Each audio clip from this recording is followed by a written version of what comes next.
Hello and welcome to my third development log as I build an escape room in virtual reality. Now until now, all of the features that we've built have been useful, but today's is going to be especially handy.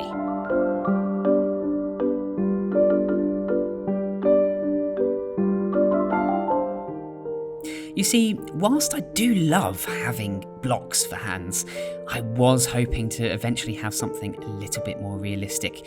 So, cue the time lapse. So I found a stock picture of a hand online and I brought that into Blender. Then, using cylinders, I started scoping out the basic mesh of the fingers. Now once you've done one finger, you can just copy that and then move it onto another finger and connect them all up as I'm doing here.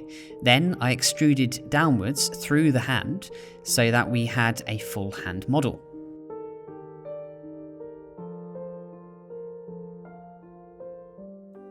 Now, while I know that it might cause some performance problems later, I did decide to use a subdivision modifier so that I could have more polygons to work with and to smooth out the appearance of the hand.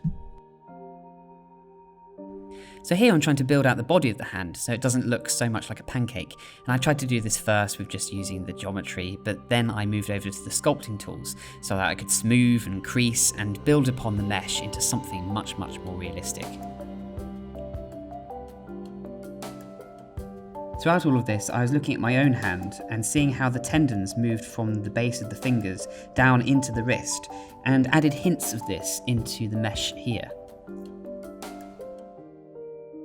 Once I was happy with the mesh of the hand, I decided to add an armature by adding bones into the fingers and then adding constraints into the tops of the fingers so that they would be easier to pose a bit later.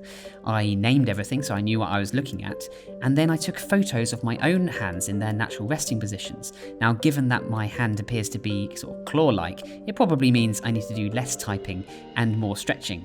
But nevertheless, it provided a useful idea of what a resting hand might look like. And this is how I started to pose everything. And here we have the finished hand. Now, given that it's the first hand I've ever made in Blender, I am really proud of it. Let's just see what it looks like in VR.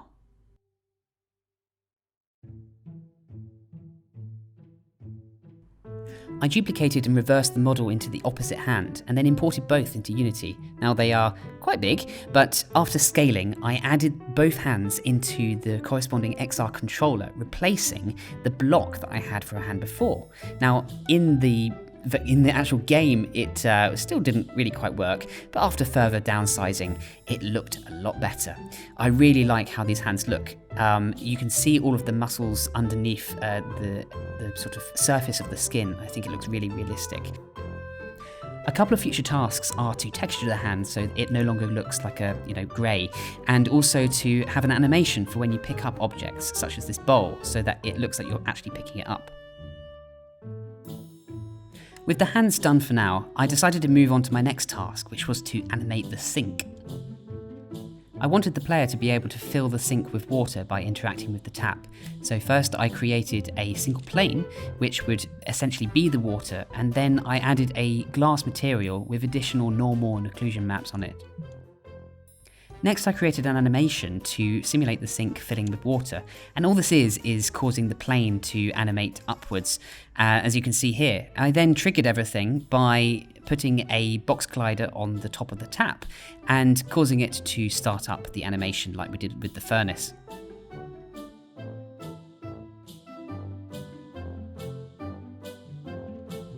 Not bad.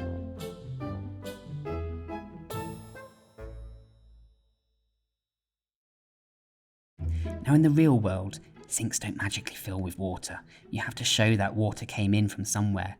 So in my case, that meant showing that water could flow through the tap. And the way I did this was to create a particle system with a source that was small enough that it could fit into the spout of the tap. I played about with the properties for a bit, trying to, see what would happen if I increase the size of the particles and the lifetime, trying, different emission rates. Oh, that's not right, oh dear.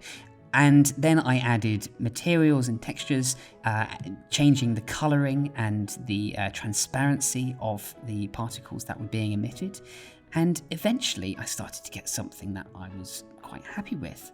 And once I'd done that, I added a collider on the sink water that was going to be moving up and down, so that it would always interact with that and never go further.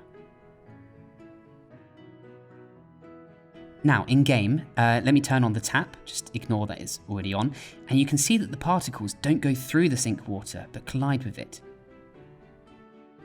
Okay, so now that we've done that, we need to be able to turn off the tap as well. And what would happen if the tap goes off? Well, the excess water should flow through the overflow. So we need to create an animation to represent what happens when the tap is turned on and off from this stage. And this is the code that helps the game determine when to play different animations. I'm hoping eventually to get rid of most of the if statements because I prefer much more functional programming, but nevertheless, this will do for now. Okay, let me turn on the tap. The water flows up.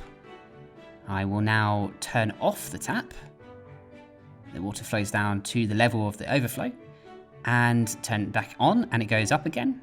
And back off, and it goes back to the overflow. Yay! Okay, that is it for this week. Thank you very much for watching again. If you do want to see how things progress, then please do click the like button and also subscribe so you can see when future videos are coming out. Until next time, thanks very much and have a great day.